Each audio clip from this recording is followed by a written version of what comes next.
तो दोस्तों, मुस्लिम जिन्होंने इंडिया को ताजमहल जैसे वंडर्स दिए, जिन्होंने हमारा कल्चर, फूड और म्यूजिक को इतना रिच बनाया, जिन्होंने सदियों तक इस जमीन पर हुकूमत की, वो कम्युनिटी आज देश की सबसे बैकवर्ड कम्युनिटीज में से एक है।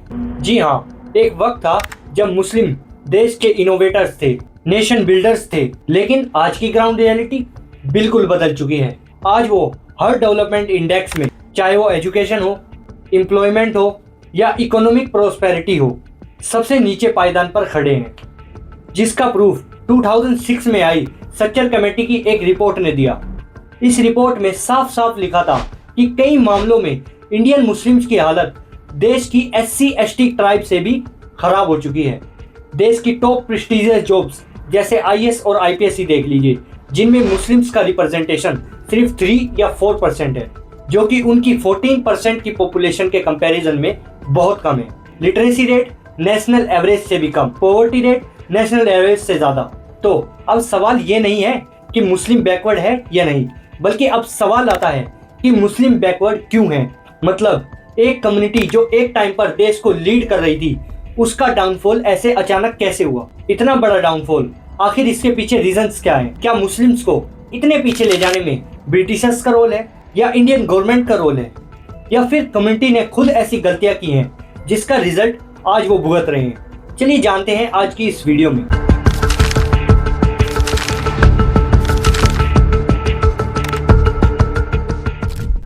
तो दोस्तों, आखिर इंडियन मुस्लिम्स के इस इकोनॉमिकल और सोशल डाउनफॉल की शुरुआत हुई कहां से? तो इस पजल का सबसे पहला और सबसे इंपॉर्टेंट पीस है द ब्रिटिशर्स। ब्रिटिशर्स के आने से पहले इंडिया में मुस्लिम, खास करके नॉर्थ इंडिया में, एक रूलिंग एलाइट थे।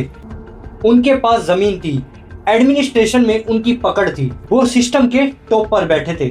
लेकिन फिर year 1857, the first war of independence, जिसे ब्रिटिशर्स ने एक सिंपल विरोध की तरह नहीं देखा, बल्कि उन्होंने इसे देखा एक मुस्लिम लीड कॉन्स्पिरेसी की तरह, जिसका मतलब था मुगल रूल को वापस कायम करना।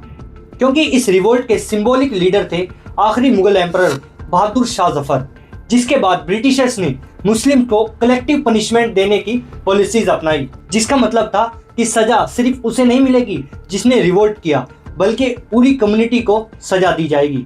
विलियम डैलिम्पल अपनी बुक द लास्ट मुगल में लिखते हैं कि 1857 के रिवोल्ट के बाद दिल्ली में ब्रिटिशर्स ने हजारों मुसलमानों का कत्लेआम किया, उनके घरों और उनकी जमीनों पर कब्जा कर लिया। बेसिकली उन्हें सिस्टमैटिकली क्रश कर दिया गया। लेकिन ये तो सिर्फ शुरुआत थी, असली गेम शुरू हुआ इस सब के बाद, जब ब्रिटिशर्स ने एक के बाद एक ऐसी पॉलिसीज लागू की जिसने मुस्लिम्स की कमर तोड़कर रख दी।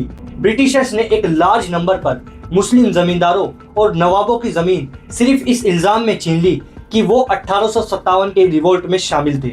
जिससे हुआ क्या कि जिन मुसलमानों के पास एक टाइम पर हजारों एकड़ जमीन थी, वो एक ही झटके में सड़क पर आ चुके थे। उनका इकोनॉमिक बैकबोन ही तोड़ दिया गया।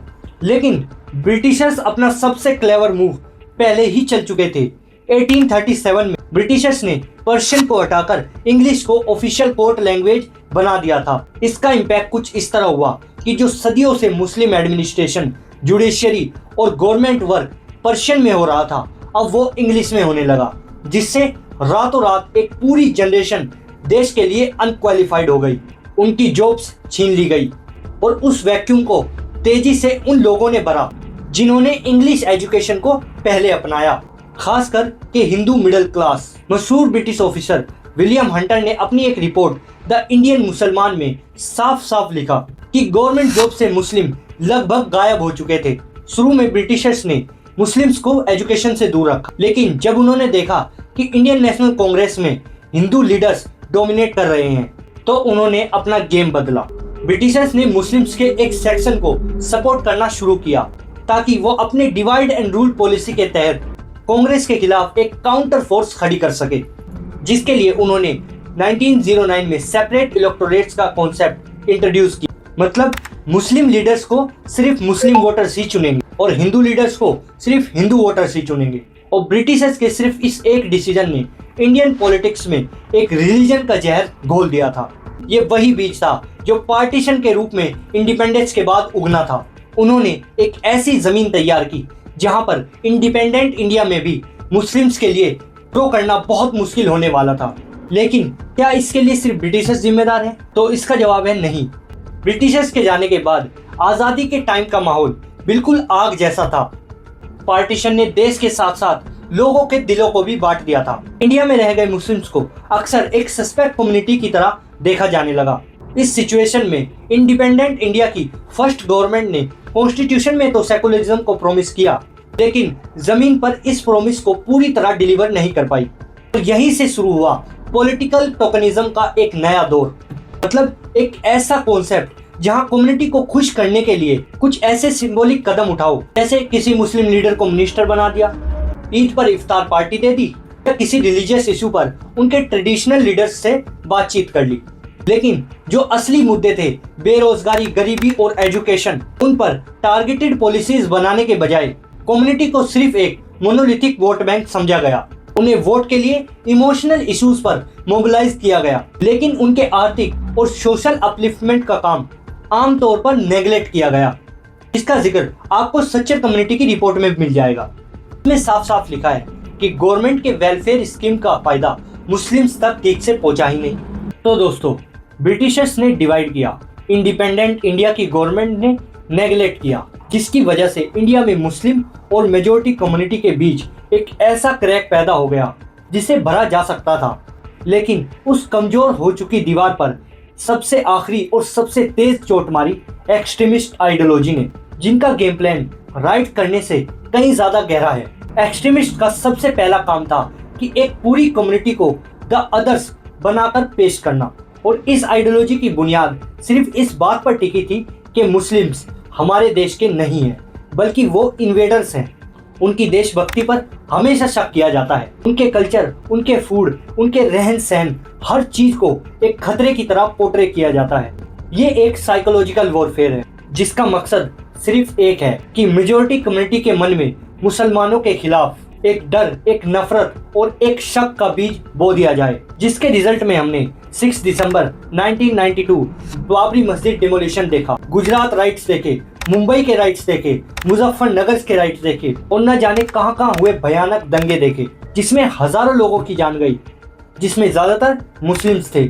और ये आग आज भी बुझी नहीं है, बल्कि आज हमें इसके नए नए रूप देखने को मिलते हैं, जैसे लव जिहाद, एक ऐसी कॉन्स्पिरेसी थ्योरी जिसका जमीन पर कोई सॉलिड प्रूफ ही नहीं है, लेकिन इसके नाम पर मुस्लिम नौजवानों को टारगेट किया जाता है। और यही नहीं, बल्कि स्टेट में इसके ऊपर कानून तक बना दिए जाते हैं। कभी इकोनॉमिक बॉयकॉट की कॉल देकर मुस्लिम्स की दुकानों से सामान ना खरीदने की बात की जाती है, जिससे उनकी रोजी रोटी पर एक डायरेक्ट हमला होता है। तो क्या आप पैटर्न को समझ रहे हैं?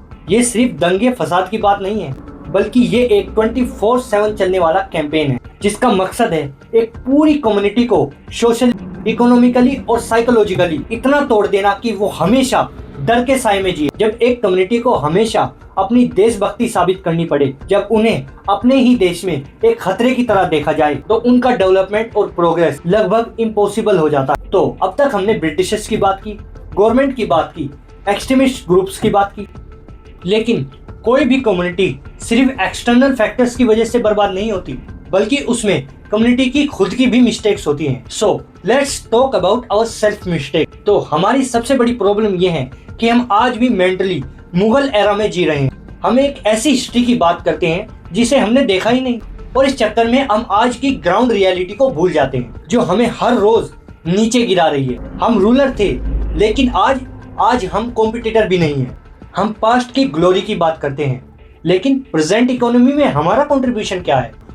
पीरियोडिक लेबर फोर्स सर्वे 2022 का डेटा साफ दिखाता है कि इंडियन मुस्लिम्स का labour force participation rate national average से कंसिस्टेंटली घट रहा है। मतलब हमारा देश की इकोनॉमी में कंट्रीब्यूशन कम होता जा रहा है।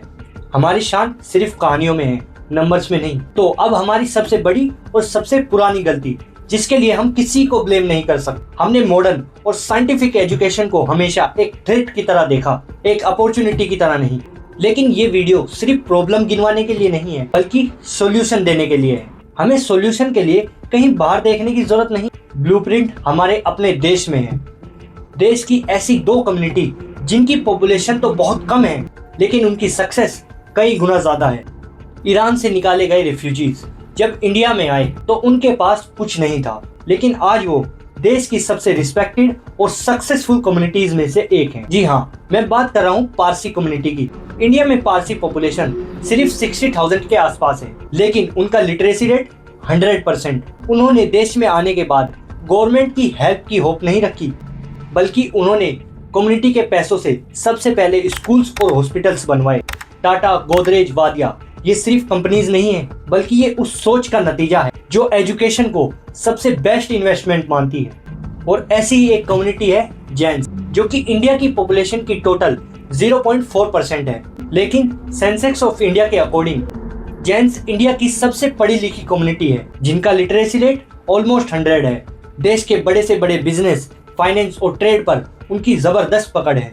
उनका success model education plus powerful business networking. उन्होंने अपनी कम्युनिटी के अंदर मेंटोरशिप और फंडिंग का एक ऐसा इकोसिस्टम बनाया है जो नए एंटरप्रेन्योर को हाथ पकड़कर आगे बढ़ाता है। तो इन दोनों कम्युनिटीज का ब्लूप्रिंट साफ है। गवर्नमेंट के भरोसे ना बैठकर खुद कम्युनिटी बिल्डिंग पर फोकस करो, एजुकेशन को अपनी सबसे बड़ी ताकत बनाओ। तो अब सवाल आता है कि अब हमें क्या करना चाहिए? तो इसका जवाब हमारी हिस्ट्री में ही है। हमें बस 3 चीजों पर फोकस करना होगा: एक complete education revolution, a new generation of leaders और वुमेन का एम्पावरमेंट। तो सबसे पहले एजुकेशन। ये सुनने में एक सिंपल सॉल्यूशन लगता है। हमारे पास मदरसा सिस्टम के रूप में एक बहुत ही पावरफुल टूल है, मतलब एक ऐसा कॉन्सेप्ट जहां गरीब से गरीब बच्चे फ्री में पढ़ सकते हैं, रह सकते हैं और खा सकते हैं। ये एक सोशल इक्वलिटी का बेस्ट एग्जाम्पल। लेकिन इनमें कमी कहाँ है? हमारे मदरसे सिर्फ रिलीजियस एजुकेशन तक महदूद हो गए हैं, जिसमें हमें थोड़ा बदलाव करने की जरूरत है। इमेजिन करिए ऐसे मदरसों को जहां बच्चे कुरान हाफिज करने के साथ साथ पाइथन में कोडिंग करते हो, मैथ के न्यूमेरिकल सोल्व करते हो, जहां वो हिंदी इंग्लिश में डिबेट करते हो। क्योंकि हमें आज ऐसे ग्रेजुएट नहीं चाहिए जो सिर्फ कम्युनिटी के अंदर काम कर सके, बल्कि हमें ऐसे हाफिज कुरान चाहिए जो आगे चलकर data scientist, engineer, doctor, IAS और आईपीएस बन सके। दूसरा पॉइंट है लीडरशिप। हमें रिलीजियस स्कॉलर्स यानी उलेमा की जरूरत हमेशा रहेगी। वो हमारे दिन के गार्जियंस हैं, लेकिन हमें ऐसे स्कॉलर्स चाहिए जो आज 21st सेंचुरी के चैलेंजेस को फेस कर सके। और ये कोई नई चीज नहीं है। हमारी हिस्ट्री में इब्न सीना जैसे लोग थे जो एक वक्त में कुरान के हाफिज भी थे, फिलोसफर भी थे और उस दौर के सबसे बड़े डॉक्टर भी थे। हमें उस लेगेसी को वापस लाना है। तो अब आखिरी और सबसे इम्पोर्टेंट सॉल्यूशन, मुस्लिम वुमेन का एम्पावरमेंट। क्योंकि कोई भी कम्युनिटी अपनी 50% पॉपुलेशन को पीछे छोड़कर आगे नहीं बढ़ सकती। और जो लोग मॉडर्न एजुकेशन को दीन के खिलाफ समझते हैं, तो शायद उन्हें हिस्ट्री पढ़ने की जरूरत है, क्योंकि शायद वो नहीं जानते कि दुनिया की सबसे पहली यूनिवर्सिटी जिसे यूनेस्को और गिनीज वर्ल्ड रिकॉर्ड ने रिकॉग्नाइज किया है, यूनिवर्सिटी ऑफ अल करावीन 1859 एडी में एक मुस्लिम वुमन फातिमा अल फीरी ने बनाई। जी हाँ, दुनिया को यूनिवर्सिटी का कॉन्सेप्ट देने वाली एक मुस्लिम वुमन थी। और क्या हम भूल गए हमारे प्रॉफिट मोहम्मद सल्लल्लाहु अलैहि वसल्लम की वाइफ हजरत खदीजा, जो कि उस वक्त की मक्का की सबसे सक्सेसफुल और इंडिपेंडेंट बिजनेस वुमेन में से एक थी। इस्लाम औरतों को कमजोर नहीं करता, बल्कि उन्हें पावरफुल बनाता है। तो दोस्तों, रास्ता साफ है। हमें किसी की रहमो करम की जरूरत नहीं है। हमें जरूरत है तो सिर्फ एक एजुकेशन रिवॉल्यूशन की, एक विजनरी लीडर की और एम्पावर्ड वुमेन की। ये काम आसान नहीं है, इसमें वक्त लगेगा, लेकिन शुरुआत हम सबको आज से अभी से करनी होगी, अपने घर से, अपने मोहल्लों से और अपनी सोच से। और अगर आप मेरी बातों से सहमत हैं, तो इस वीडियो को ज्यादा से ज्यादा शेयर करो और वीडियो को लाइक और चैनल को सब्सक्राइब करो फ्यूचर में ऐसी और इन्फॉर्मेटिव वीडियोस देखने के लिए।